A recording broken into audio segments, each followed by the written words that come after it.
परसंग रसायनम परसंगम स्वादयंतापिनो गृहकर्मदात कुंठी भवेदपि ते आपते नैव वर्तते. व्यवहार कसा होऊ शकतो त्याच्याकरता आणखी दृष्टांत आहे. तत्ववेत्ता पुरुष बरं का, तत्वज्ञान झाल्यानंतरही सुद्धा त्याचा व्यवहार कसा होता. एक वेश्याबाईचा काय दिला दृष्टांत दिला. परवेशनीने नारी विग्रह विग्रह कर्माने, जिला दुसऱ्याचं व्यसन लागलेला अशी बाई घरामध्ये जरी काम करत असली तरी कोणाचा आनंद लुटते ती नाही का. आपण काल सांगितलं होतं, पुन्हा सांगण्याचं कारण त्याला व्यसन कशाचं आहे, विषयाचं व्यसन आहे. ते विषयाचं व्यसन फार वाईट असतं बरं, तुम्हाला कल्पना नाही. ते पुष्कळ एक ते स्वामी महाराजाकडे आर्मीतला मेजर आलेला होता. ते सिगारेट प्यायला म्हणजे स्वामी महाराजांना सांगितलं, म्हटलं मला सिगारेट पिण्याचं काय आहे. आणि एक सिगारेट 25 रुपयाची.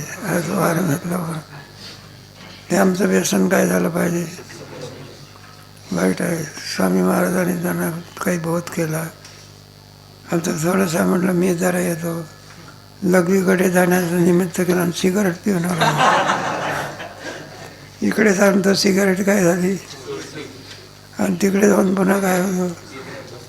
इतकं व्यसन काय आहे ते बोल का नाही. गुटखा खाणारे लोक आहे ना, तुम्ही त्यांनाही कळते वाईट आहे म्हणून, तरीसुद्धा व्यसन काय होत नाही. एक म्हातारी होती सीताराम माहिती आहे, गुटखा खाण्याचं व्यसन तिला. तिचे काम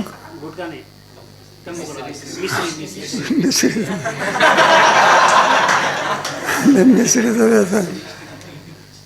तिच्या कामगार करणाऱ्या बाईने सांगितलं, मला हिला सांगा हे मिसरी काय करू नका, लावू नका, किती दिवस लागतात, मराठी वेळ आलेली आहे.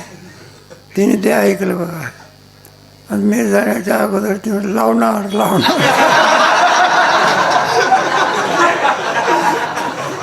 काही बघ. मग म्हणून त्याचा पर्याय कोणता, व्यसनच लावू देऊ नये. काय करू दे, एकदा व्यसन लागलं म्हणजे सुटणं फार. म्हणजे परवेशनी बाईचं दृष्टांत इथं आहे. म्हणून आता जी कृत्य करणारी जी बाई असते तिची दृष्टांत द्यायचा सिद्धांत सांगतात. एक झाली परवेशनीने आणि एक झाली पतिव्रता मावली. ती कशी करते, गृहकृत्य व्यसनेने सम्यक करवते आणि परव्यसनेने तद्वत न करत तेव्हा सर्वथा. जिला परव्यसने आहे, पराचं व्यसन लागलेलं आहे, मग ते आहे मनापासून सेवा करणारा जो मनुष्य असतो इथली गोष्ट नाही. त्याची सेवा करणारी बाजू साधं झाडाचं असलं ना, मनापासून सेवा करणारा बरोबर इतका सुद्धा केअर काय करू देत नाही, दिसून येत नाही. आणि जरा बरं का सेवा करण्याचं, सेवा करण्याची जर वृत्ती नाही. बरं झालं तू सांगितलं म्हणून बरं झालं मला.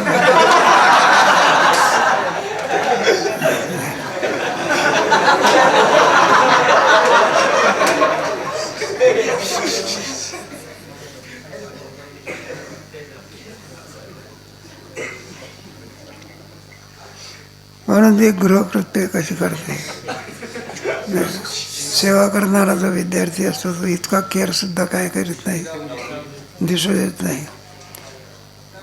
सेवा करण्याची इच्छा नाही पण वाटायला काय झालेली आहे, मग तो कसा जाडतो. दोन दृष्टांत विद्यार्थ्यांनी घेतलेले आहे. विद्यारण्याने म्हणून सांगितलं. म्हणून गृहकृत्य व्यसनेने घरचं काम करण्याचं व्यसन जिला आहे ती बाई सम्यक करते, म्हणजे योग्य प्रकारे काय करते, करत असते. एवं ध्यानैकनिष्ठा विलेशात लौकिकम आरभेत. तत्वविचारात विरोधित्वात लौकिकम सम्यक आचरेत. एवं ध्यानैकनिष्ठा लेशात लौकिकम आरभेत. बरं का. म्हणून कारण त्याला काय काम करून ध्यानाला बसायचं असते, काय काय काय करायचं असते. ध्यानैकनिष्ठा आहे ना. मग एकाएकी ध्यानाला बसत असते की काहीतरी अगोदर त्याचं व्यवस्था करावी लागते. मग तो ध्यान काय करतो, लौकिक मार्ग करावा म्हणून करतो. काय करतो, नित्यनेम आहे म्हणून तो करावा म्हणून करत असतो. तत्ववेत्ता विचारिता लौकिकम सम्यक. तत्ववेत्ता पुरुष आहे. कोणता पुरुष आहे, मग त्याला हे सगळे प्रतिबंध आडवे येत नाही. कारण तत्वाशी एकनिष्ठ आहे. ज्याची ओवीच पाठ झालेली आहे त्याला एकाग्रचित्त करण्याची काय नाही. आणि पाठ करायची असेल तर वेगळा, त्याशिवाय ते होऊ शकत नाही. मग तत्ववेत्ता पुरुष आणि ध्याता पुरुष दोन प्रकारामध्ये फरक दाखवलेला आहे. ध्याता पुरुषाला निग्रहाने बसावं लागतं. काय करा, आणि तत्ववेत्याला फिरत तरी त्याचं ज्ञान बाधित होत. एकदा ओवी पाठ झाली म्हणजे काय, कुठे गेला तरी ओवी कधी नाही का.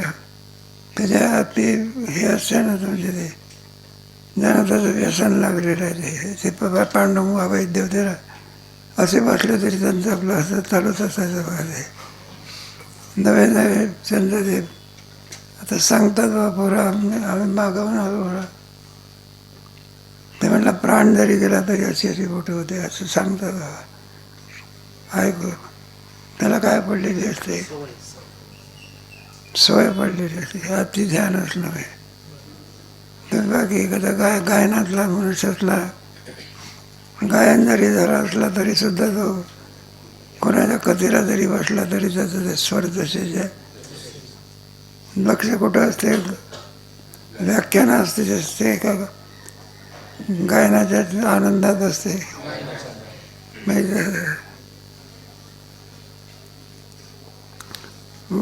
मग थोडक्यामध्ये त्याचं वर्णन इथं केलेलं आहे. ध्यानैकनिष्ठा अपि, ध्यान ज्याचं व्रत आहे असा जो मनुष्य लेशात लौकिक मार्गेत कार्य करतो, पण आपल्या धनाला वेळ राखून कार्य करतो. आणि तत्ववेत्ता विरोधित्व, तत्ववेत्ताला ते विरोधी नसल्यामुळे चांगल्या प्रकारे तो आणखी काय करतो, तो कार्य करतो. दृष्टांत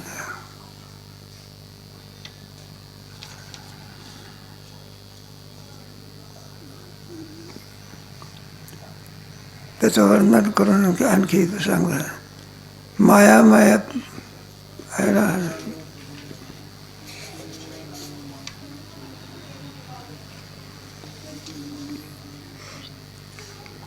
मायामय प्रपंच परमात्मा चैतन्य रूपधरो इति बोधे विरोधक लौकिकम व्यवहारिणः. मायामय प्रपंच परमात्मा चैतन्य ध्रुव दोषात संगती लावून सांगतात. जगत आणि परमात्मा. जगत हे कसं आहे, मायामय आहे. जगत कोणाचं कार्य आहे ना, दैवीशा गुणमयी माया त्रिवीर गुणमयी भावे रेड्डी सर्व. तीन गुणापासून हे जगत काय झालेलं आहे. प्रपंचो चैतन्य रूपध्रुव. परमात्मा कसा आहे मात्र नाही का. प्रपंच मायामय प्रपंच आहे, पण आत्मा चैतन्य स्वरूप सद्रूप आहे. पुढे पुढे हे परमात्म्याचं वर्णन आहे.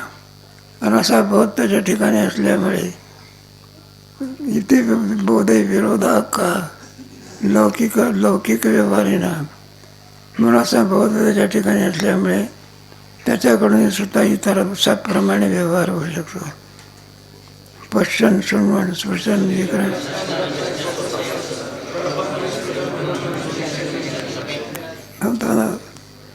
पाचव्या अध्यायामध्ये भगवंताने त्याचं वर्णन करून सांगितलेलं आहे.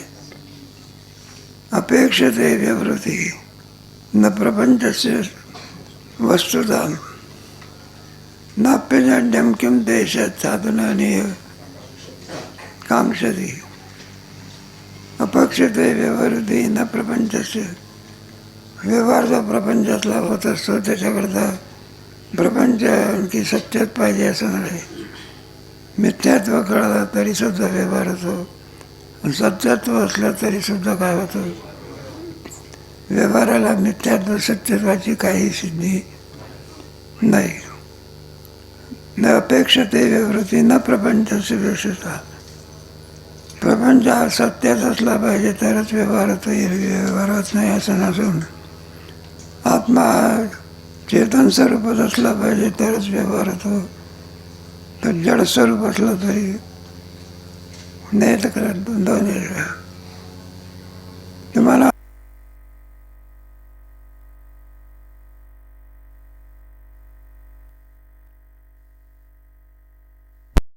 सुखा मिथ्या असतो तरी व्यवहार जसेच्या तसे. तुमचाही व्यवहार होतो आणि त्याचा सत्यातच पाहिजे असं त्याचा व्यवहार नाही. मिथ्या समजत असेल तरी सुद्धा काय होतं, तत्ववेत्याचा व्यवहार तसाच असतो.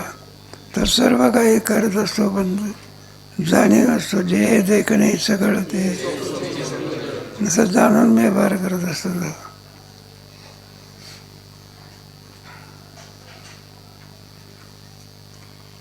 नाप्यजाड्यत्वं किंतु एषा साधनानि कांक्षति. परमात्मा हा जडस्वरूप आहे असं असेल तरच व्यवहार होतो असं नव्हे.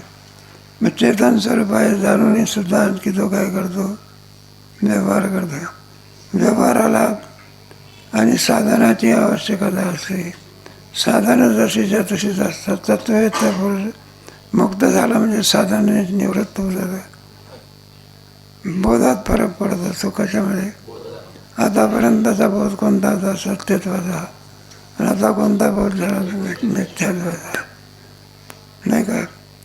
वेदांत हा बरं कोणत्याही प्रकारे हे करीत नाही, फक्त समजत बदलवतो. काय बदलवतो आहे ना, समजत आपल्या का कोणतरी समजा. पूर्वीच्या काळामध्ये हे असायच्या. आता मोबाईल आहे, कोणाशी बोलतोय. पूर्वी तार असायचा, तार यायचा. 2 बाया होत्या, त्यांची मुलं कुठं होती. मग एका बाईचा तार आल्यानंतर तिला काही समजेना. त्या तारात तिने सांगितलं, म्हणलं काय तुमचा मुलगा काय झाला. बाईच्या शोकाला काय नाही. मग तिची दुसरी बाई होती ना, ती समजावती त्याला, होऊ नये असं झालेलं आहे. अशा वेळेला कुणालाही ब्रह्मज्ञान सुचत असतं. अन्याचा काय आवश्यक आहे. आता काय पुन्हा परत येते का, असं जास्त रडून काय उपयोग होणार आहे. बरं, मग कोणीतरी ग्रस्त आला, म्हणला का रडता. म्हणला या बाईचा मुलगा वारला, तार आलेला आहे. तेव्हा बाई शोकाकुलीत झालेली आहे, त्याला ही बाई समजावून राहिलेली आहे. मग त्याने विचारलं, मला तार कुठं आहे. तार पाहिला. त्या तारमध्ये काय होता, जी समजत होती ना माझा मुलगा वारला, तर तिचा मुलगा नव्हता, हिचा होता. ही रडायला लागली आणि बाई ही समजवायला लागली. संसारातलं गणित काय आहे, फक्त समजत काय होत असते.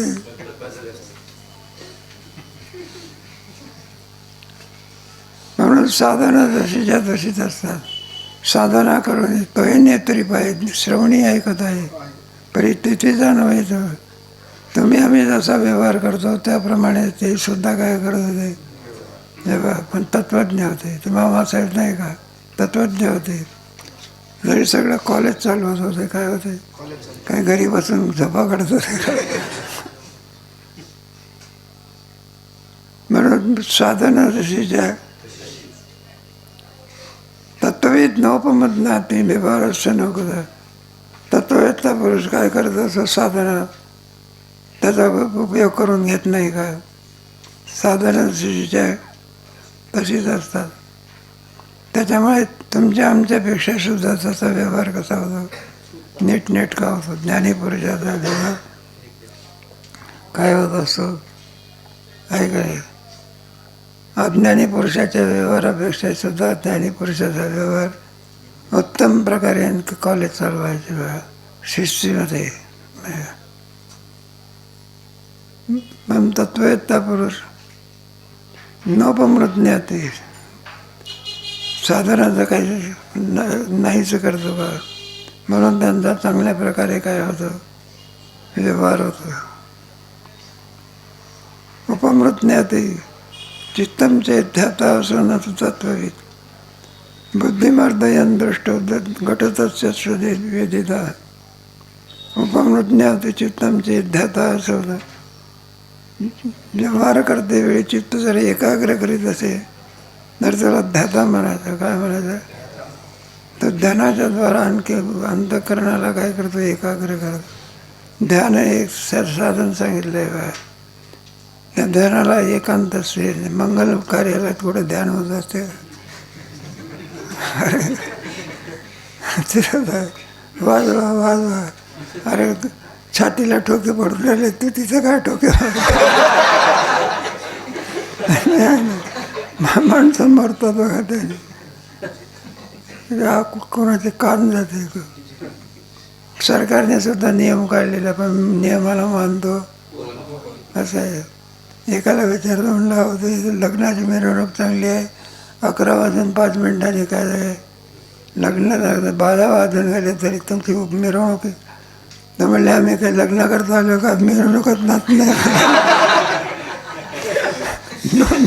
2 का वाजेना लग्नाला आले का, काला येतच नाही, वेळेवर लग्न लागत नसतात.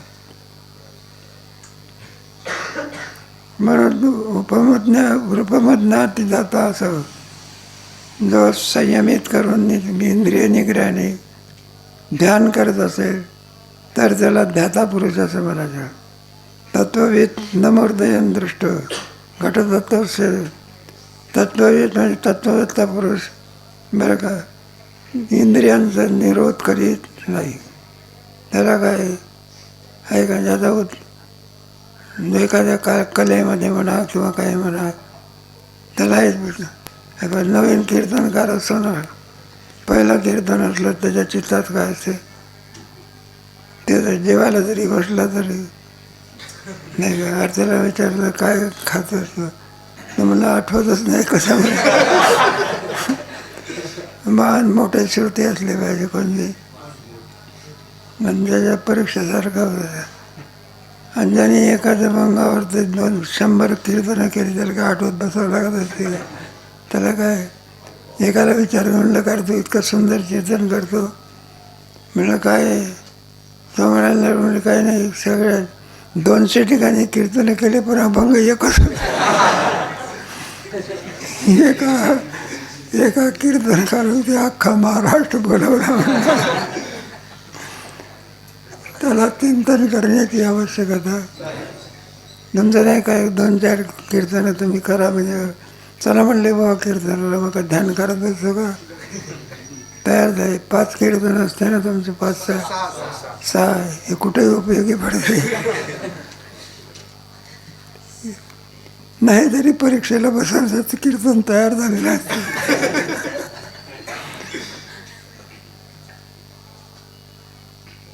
दृष्टांत इथे आलेला आहे माझ्या. बुद्धिमर्दयन दृष्टो घट सत्सुन वेदिता. हा घटा एकदा ज्ञान झाल्यानंतर पुन्हा पुन्हा आपल्याला घटायचं चिंतन करावं लागतं का. एकदा घटाचं ज्ञान झालं की समजा पुन्हा पुन्हा पुन्हा पुन्हा सांगण्याची काय नाही. पण ध्यात्या पुरुषाला वही पाठ करते, पुन्हा पुन्हा काय करावं लागते. सकृत प्रत्यय मात्रेनं घटच्छेद भासते सदा स्वप्रकाश परमात्मा किंतु घटवत्सव न भासते. सकृत प्रत्यय मात्रेनं घट भासते. एकदा कळून चुकलं आपल्याला, सांगितलं कोणाकडून तरी, याला काय म्हणतात, घट म्हणतात. पुन्हा पुन्हा त्याचं चिंतन करण्याची आवश्यकता आहे. आणि स्वप्रकाशे किंवा आत्मा घटवन्न वाचते. आत्मा की कसा आहे, परप्रकाशित आहे का स्वप्रकाशित आहे? सूर्य हा कसा आहे का नाही? गोडीमध्ये साखरेमध्ये गोडी आणावी लागत असते काय? बस स्वप्रकाशे आत्मा किंवा घटवत भासते. ज्याप्रमाणे एकदा ज्ञान झाल्यानंतर घटाचा नेण्या आणण्याचा व्यवहार होतो, त्याप्रमाणे जड पदार्थाचा जर व्यवहार होतो, मग आत्मा किम स्वरूप आहे. मग त्याचा व्यवहार का होणार नाही? दृष्टांत देऊन इथे सांगितले आहे. जो न्याय 93 श्लोक. वादी पुरुषाचा शंका त्याच्यावरती. स्वप्रकाशतया किं ते तद्बुद्धीस्तद्विवेकनम बुद्धीचं शरणाशेती चोद्यम तुल्यम घटादेश. स्वप्रकाशतया किं ते तद्बुद्धी अवेदनम. म्हणलं स्वप्रकाशतया असेल तुमचा आत्मा प्रकाश स्वरूप आहे, तेवढ्यावर काम मागत असते का बुद्धीला त्याच्यातला विषय झाला पाहिजे, नाही का? ऐकलं तुम्ही? आत्मा किम स्वरूप आहे, पण त्याची बुद्धी झाली पाहिजे. काय झाली? बुद्धीवर अवलंबून आहे ते. जरी ऐकलं असलेले असेल पण त्याची बुद्धी होत नसेल तर त्याचा काय उपयोग? म्हणून बुद्धिस्तत्व अवेदनम. बुद्धी त्याला जाणणारी असावी लागत आहे. आणि बुद्धी कशी आहे? क्षणनाश आहे. स्थिर स्वरूप बुद्धी आणि मन सारखंच बरं काय. एकाच अंतःकरणाचे ते विषय आहे. एकाच अंतःकरणाचे 3 विषय म्हणजे संकल्प विकल्प करत असेल तर, चिंतन करत असेल तर चिंतन, अभिनिवेश घेत असेल तर आणि काय जाणत असेल तर त्याला काय म्हणत आहे, कार्यावरण त्याचा एकच मनुष्य असतो ना. कीर्तनाला आला असेल तर कीर्तनकार, दुसऱ्या दिवशी मृदंग वाजवायला लागला, तिसऱ्या दिवशी चाल म्हणायला लागला, चौथ्या दिवशी खाली बसून ऐकायला लागला. माणूस बदलला का? क्रिया बदलली. बरोबर दृष्टांत जीवनात सिद्धांतच आहे. बुद्धी हे किम स्वरूप आहे. एका क्षणामध्ये अनंत विचार करते. काय करी एक किती वेळा तिचा आणखी निर्णय चंचल असते ना, लगेच उठावं जसं सकाळी पुन्हा वाटतं तर झोप घेतली तर काय झालं. एका वेळेला अनेक प्रकारचे अनेक बुद्धीचे तरंगाक्षण होते. धरू जाता संगत होतो. एका केंद्रावरती मन स्थिर राहू शकत. बालवत जसं म्हटलं आहे, लहान मुलाला कुठं तिचं प्रज्ञेचं का भासेल चंचलता त्याचा काय असतो. बरं बुद्धिष्ट शननाशी ते चोद्यम तुल्यम घटादिशु. म्हणजे एकदा घटाचं ज्ञान झाल्यानंतर पुन्हा पुन्हा पुन्हा घटाचं ज्ञान, घट आहे ज्ञान करण्याची आवश्यकता आहे. आणखी पुन्हा त्याचा विचार केलेला आहे. अधिक विचार कधी करू.